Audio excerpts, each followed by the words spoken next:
Purnamidam Purnat Purnamudachyate Purnasya Purnamadaya Purnameva Vashishyate. Om Shanti Shanti Shanti.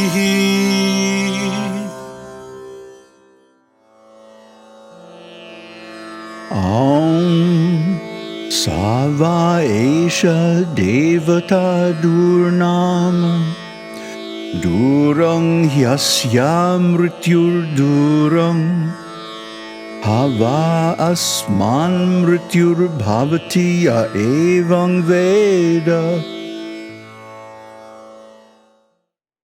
Mantra 11.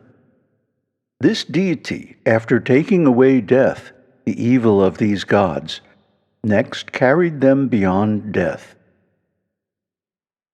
Now the result of this act of meditation on the vital force as one's own self, that is to say, the identification of the organ of speech, etc., with fire and so on, is being stated.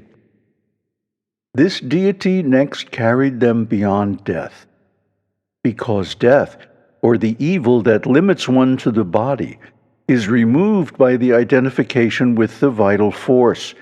Therefore, the latter is the destroyer of the evil of death.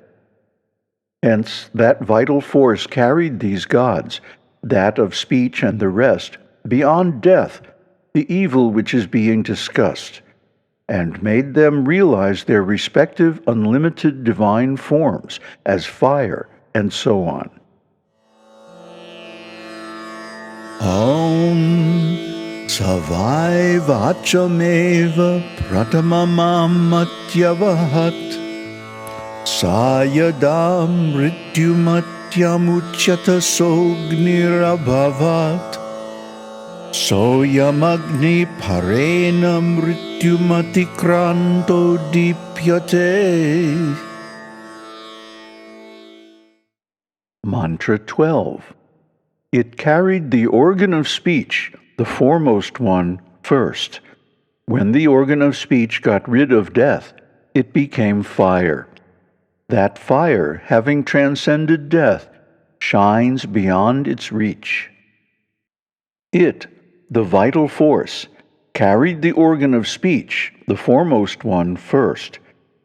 Its importance consists in being a better instrument in the chanting of the Udgita than the other organs. What was its form after it was carried beyond death? When the organ of speech got rid of death, it became fire.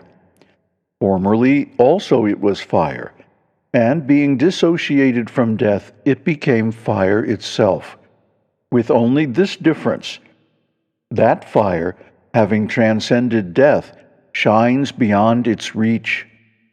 Before its deliverance it was hampered by death, and, as the organ of speech pertaining to the body, was not luminous as now.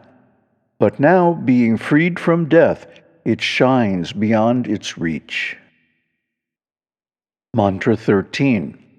Then it carried the nose. When it got rid of death, it became air. That air, having transcended death, blows beyond its reach. Similarly, the nose became air. It, having transcended death, blows beyond its reach. The rest has been explained. Mantra 14. Then it carried the eye. When the eye got rid of death, it became the sun. That sun, having transcended death, shines beyond its reach. Likewise, the eye became the sun. He shines. Mantra 15. Then it carried the ear. When the ear got rid of death, it became the quarters. Those quarters, having transcended death, remain beyond its reach. Similarly, the ear became the quarters. The quarters remain divided into the east, and so forth. Mantra 16. Then it carried the mind. When the mind got rid of death, it became the moon. That moon, having transcended death, shines beyond its reach. So does this deity carry one who knows thus beyond death. The mind became the moon and shines, as the vital force carried the ancient sacrificer beyond death by transforming the organ of speech, etc., into fire and so on. So does this deity carry one, the sacrificer of today, who knows thus the vital force as including the 5 organs, that of speech, etc. For the Shruti says, one becomes exactly as one meditates upon him. Shvetasvatara Brahmana 10.5.2.20. Namaste. So, by identification with the vital force, prana, the life energy, one can go beyond death. This should be like headline news, don't you think? Instead of stupid politicians and all the economic nonsense and whatever, let's talk about the vital force. Because without the vital force, you don't live and nothing else matters. So cultivation of the vital force should be a really hot topic, but it's not because of ignorance. People don't want to believe in anything they can't see. And of course, the vital force is invisible. But you sure can feel it, huh? Ever get up in the morning with a hangover? That's why it's called a hangover. Because you're running a hang over the sink. And try to recover from this awful feeling.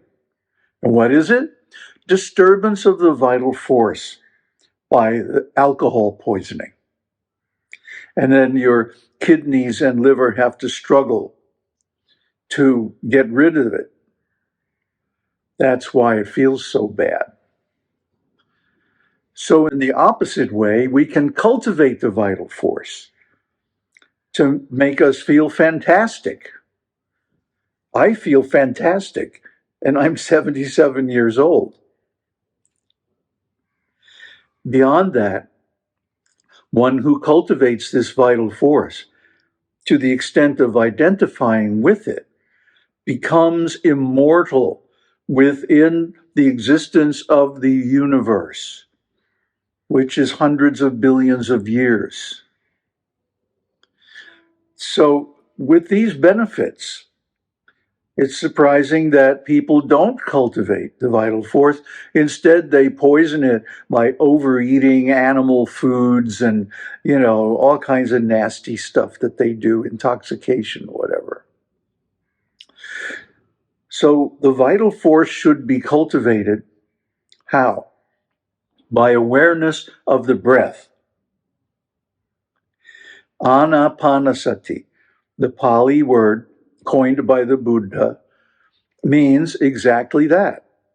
Mindfulness of breathing, literally. Anapanasati. So this anapanasati can be done in a sitting posture, lying down posture, standing up posture, or even walking. How is that? One is simply aware of the breath. Incoming breath, outgoing breath. Strong breath, weak breath. Deep breath, shallow breath. Slow breath, long breath. Simply be aware of the breath and its qualities. And this leads over time to identification with the vital force, prana, because prana is the breath. And when the breath moves, if one is aware of that, one has to identify with it, at least to some extent. And, as quoted by Shankaracharya, One who worships Brahman as the vital force becomes like that, becomes the vital force, becomes identified with the vital force, which leads to going beyond death. Now, it's very interesting that in the first chapter, or the first section, the Ashvamedha Brahmana, the goal is to become death. But in this section, the Udgita Brahmana, one is to go beyond death. This is another step on the way to Brahman. Now, that's really all that can be said about that. But for me personally, it leads to a reevaluation of one of my early teachers, Mrs. or Madame Yu. And she, don't get fooled by the cute smile. She could kill you with a touch. I have seen her throw big, strong men about like a piece of paper at a distance without touching them, simply by energy, by chi or ki. Prana, same thing. Different word, same thing. So, in other words, my good fortune was to meet her through a friend and study with her for several years back in the 80s before she departed this world. And unfortunately, I didn't get to meet her husband, Dr. Yu, who already had passed away before I met her. But I mean, she was Yoda. She could have effects on your body from a distance simply by projecting her chi. So I have had to now reevaluate her spiritual position. She may have been self-realized. In fact, it's extremely likely that she was, because she demonstrated more than anybody I've ever met this identification with the vital force and the ability to use it in a practical situation. And there's a whole martial art based on this, by the way. It's called Xing Yi. And it means you can actually defeat someone without even touching them. Of course, the greatest victory in martial arts is never have to fight. She always said, if you get in a fight, it means you're falling down. You have lost the balance between yin and yang. And you have to go deep into the yang to restore it. So she was a pacifist at heart. But, man, what a fighter. So I have to reevaluate that. I didn't think, she was very impressive spiritually because she didn't have Vedic knowledge and like that. But, you see, the esoteric Taoist and Buddhist knowledge was passed down, not through the temples, Shaolin and all that. Even though Shaolin Temple, Bodhidharma, or Damo originated this art and wrote it down for the first time, they passed it down through the martial families, the Yang and the Yu families. So, in this couple of Mr. and Mrs. Yu, these two families united. The meditators, the Yu, and the fighters, the Yang. And this led to a renaissance in Xing Yi and Qigong. And especially their teaching in San Francisco was very influential on the whole martial arts scene and on the spiritual scene at the time. There was still a spiritual scene in America at that time. So these are the kind of people that I got to associate with, and I've had 5 realized masters as teachers in my life. I'm so blessed. I'm so fortunate. And this is in my chart. I also have 5 moksha karakas in my chart. So wouldn't it be a wonderful thing if a moksha karaka in your birth chart means that you get to meet and study with a realized being? That would be a very cool correlation. Needs more study. Anybody out there into Jyotish? Maybe we can find out. Aum Tat Sat. Aum Shakti Om. Aum Namah Shivaya.